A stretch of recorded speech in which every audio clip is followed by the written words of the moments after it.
In this section, we're going to cover what happens when people have the same hand. What happens when they tie. So let's assume that we're heads up. There's two players in the hands, right? Out there, we got to determine a winner, right? So let's go through our checklist. Is there a pair on the board? Yes. So we're looking for full houses. Okay. Is the three the same suit? No. Are there connecting cards? No. Okay. So we're just looking for pairs and full houses, basically.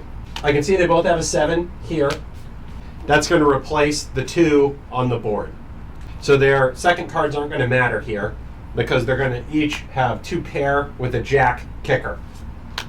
This person does have 2 pair, right? 7s and 2s. But what happened is that their hand got counterfeited on the river.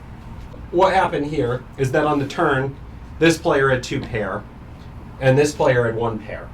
But after this king comes out, okay, a pair of kings is obviously stronger than a pair of deuces. So their deuces don't affect the board anymore. That's called getting counterfeited. So they still have 2 pair, but their 2 is worthless now. Doesn't do anything. In this situation, they both have the same hand. Okay, they both have 2 pair, kings and 7s with a jack kicker. What do we do here? Well, this guy's grumbling to you about how he's so unlucky that the king came out. What you're going to do is chop the pot. Okay, we already took our rake, and here's what you do. You're just going to stack up your chips. Okay, if you have multiple denominations, start with the big chips first. Okay, the reason why we do this is because you have to make change.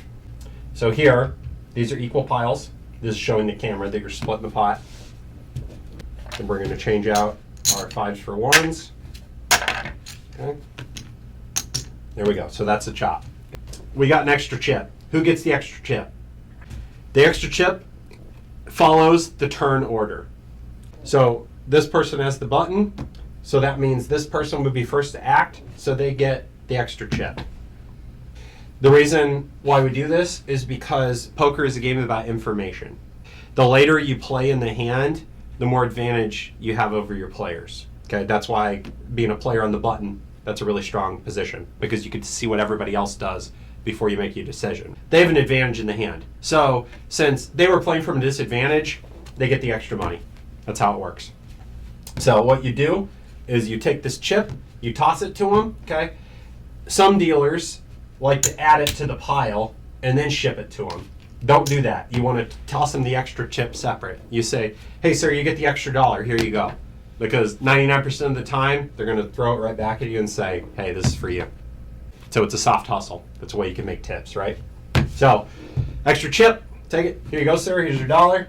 And then we're going to pay and kill the hand. So, pay, kill. Pay, kill. Then pot, button, rake. Just like that. That's how you handle chopping a pot.